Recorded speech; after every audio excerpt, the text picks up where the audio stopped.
So why does a narcissist treat you the way they do? There's a lot of different answers, a lot of different reasons. I want to talk to you about a couple reasons today of why they treat you and how they treat you in ways that are wrong, that are hurtful. If you guys are new here, my name is Ben Taylor. I'm on this channel to provide awareness, growth, healing, and change. I'm the founder of Raw Motivations, the creator of the Narc app, and your guide through the 45-day Clarity Challenge. If you like some of what you see here, then please hit subscribe. Would love to interact with you even more. Today we're going to talk about 3 reasons of how narcissists get to the place where they treat you wrong, they treat you hurtful, and we want to dive into those a little bit. But first we're going to define a little bit of narcissism, NPD, and then narcissistic abuse to give you like a more well-rounded idea as we walk into it. My goal today is I want to equip you with the idea of what a narcissist is and break down why it's actually happening and a couple of factors that contribute to that. Well, whenever we're talking about a narcissist, a lot of times people think of narcissists as just someone who's obsessed with themselves, who's snapping photos and posting a ton of selfies, and they look at someone who's a lot of times just very like self-centered. The thing you have to understand is a self-centered person, like just looking just in themselves, is not the aspect of having self-love.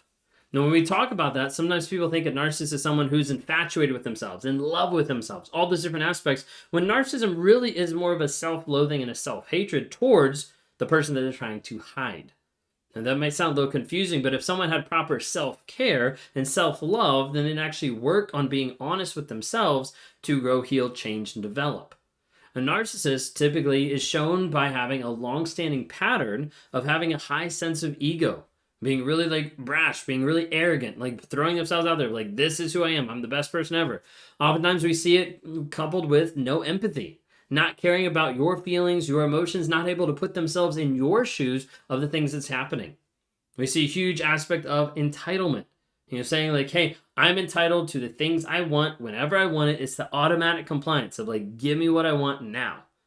We talk like a huge aspect of it being very like superficial, of like their aspect of what you're seeing, what's actually going there. It's like very superficial and you're not really able to see underneath.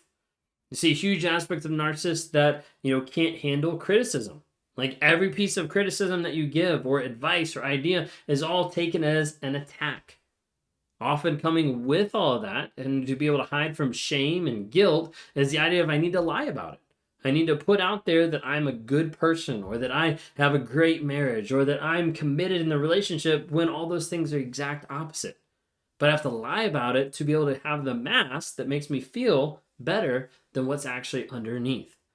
Typically, you also see controlling, manipulation, arrogance. There's a lot of other pieces that happen with narcissism, but we see it over a period of time that this is long-standing behavior. This is patterns that we've seen that say, hey, this person, is a narcissist. The hard thing is you also see covert or vulnerable narcissists that they look a little bit different. Oftentimes they're a little bit more subdued. Like they're a little bit more like angry in one sense, but it's like hidden underneath the surface. There's more of like passive aggressive jabs than there is outright rage.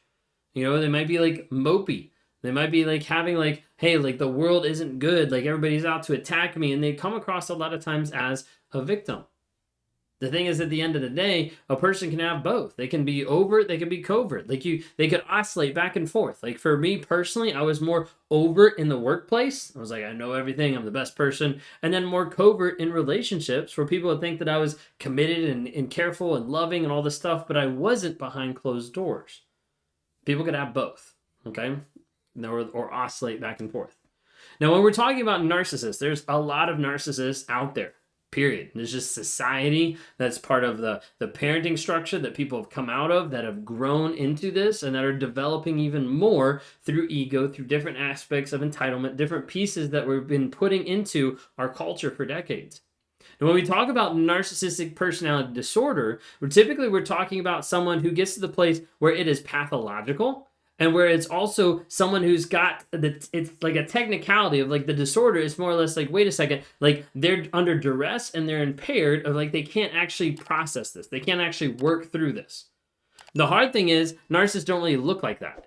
They don't really look like they're under duress. They don't really look like they're impaired because they're the ones being successful. They're the ones making ends meet. They're the ones like being the best in the workplace or, looking like a great player or whatever it is, because oftentimes different aspects are compartmentalized. of like, I got to be able to hide this. I got to be able to disassociate from this, kind of push it to the side. And it's hard because as they compartmentalize, a lot of times people are like, wait a second, these narcissists seem to be like perfect. Like they seem to have it all. And typically that's not the case, but what we see in the outside produces a very different picture of what's actually going on.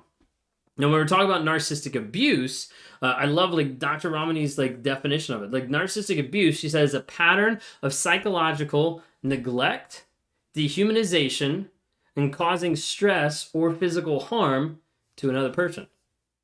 And typically when that's happening, people develop some major side effects coming through that abuse, CPTSD, doubt, anxiety, like a lot of different things that pop up that like were never there before after being with a narcissist and being abused in those different ways.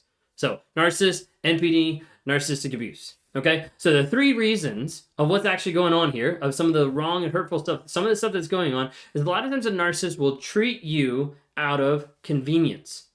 Narcissists are very much on the idea of like, I'm going to treat you of you're either helpful to my life or you're not, but it's only convenient to me.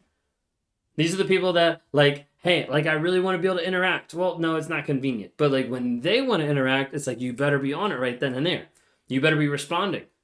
So like if I'm busy at work and someone wants to hang out with me, I'm like, no, I don't have time for you because I'm working. But then when I'm off work and they're working, I'm like, seriously? Like, why would you spend time with me? Like, that's the flip. Of like, it has to be about me, and the relationships they have are all about convenience. This is where a lot of times you see how relationships with narcissists can be very superficial because you don't really know what's under the surface, and it's very self-fulfilling. Like, it has to be about me. It has to be what I get out of it. It has to be what I enjoy, what I get from other people. Not what I give, not what I invest, not what I develop. That narcissistic mindset is like, I enjoy what I get from other people. And as a result, there's a huge disregard. Disregard to other people, like it doesn't really matter. I can justify whatever I do because like, hey, I'm a good person. It doesn't really matter. And I'm going to not care about your thoughts, your feelings, your opinions, your beliefs, whatever it might be, and just do what I want to do because it's what I want to do. Okay. So narcissists a lot of times will be treating you out of convenience. That's like the aspect. Okay. Narcissists also oftentimes have a very, very superficial view of love, or a skewed version of love that makes it confused of like what's actually real. Okay, what is love? It might not be what it is to them. So like when you're thinking of like, this is what love is, they might have a completely different skewed up idea of what love is. Like, love is me paying the bills. Okay, but that doesn't work when you're doing X, Y, and Z. Like, love is me like showing up. Okay, but you're still cheating on me. Like, that's not love. So there's oftentimes like a very like skewed view and like superficial view of love, which ultimately comes down to the aspect of control, of providing, but it's transactional. Like, this is what I want in the moment. Like, you need to give me what I want because this is what is owed me. And the hard thing is sometimes in that superficial like view of love, it becomes very like great in the moment.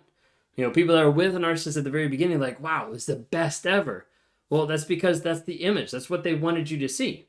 Everybody can put their best foot forward for a period of time. The hard part is when a narcissist is hiding a lot of that guilt and shame and wants to make sure you don't see it, that all they do is they put up the mask, and that's what you oftentimes fall in love with.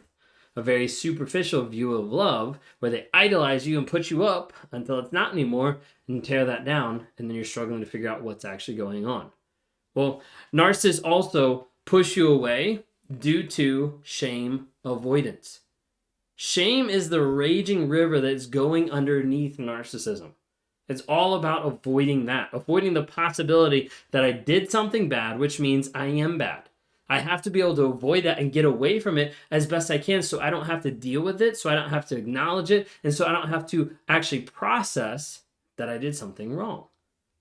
Typically, you see this where narcissists can't acknowledge a failure or a mistake of what's actually going on or what's happening in the relationship. For me, like, I never wanted to admit that I was wrong. I didn't want to apologize and actually say, this is what I did. I'm sorry you feel that way. I'm sorry that happened. I'm sorry I was an asshole. Like all those things, but I didn't want to actually own up and say, this is what I actually did. I apologize, and this is my plan to actually have changed behavior. Like there wasn't anything there. Just like, I'm sorry, let's move past it. Let's get on. Okay, but narcissists will do anything they can to be able to avoid shame. And shame that happens and impacts, beware not to be taught to deal with it. Like, I don't want to deal with it actually happening. I'm like, wait a second. Like this happens. Like the shame that happens, it impacts me because I don't want to deal with it. And I'll do anything I can to be able to avoid it. You see, for a narcissist, running away from shame, running away from guilt means that they could be running full speed through a crowd, trying to run away from shame and guilt. And if it means they knock over a bunch of people, they don't care. All they care is that shame and guilt didn't catch up with them and didn't deal with them in a way that exposes vulnerability, honesty, accountability, responsibility, and trying to get away from that as fast as possible. So narcissists, they treat you out of convenience. They have a superficial view of love, and narcissists push you away due to shame avoidance. And last but not least, if you're going through some of this and you recognize, like, wait a second, that's me. Like, I see that in my relationship. I want to encourage you to reach out to community. So people to actually help you and walk you through some of the stuff that you're dealing with, to go and check out our NARC app. Narcissistic Abuse Recovery Community, NARC, N-A-R-C-A-P-P. You can go to narcapp.com, narcapp.com, to be able to access courses, challenges, community, lives, events, things that are happening in there, and to be able to get advice and encouragement from other people who have gone through the same exact thing as you've gone through and need that help. You need that community to move forward and to heal, to grow, and develop. If you like what you saw today, subscribe for more. Thank you all.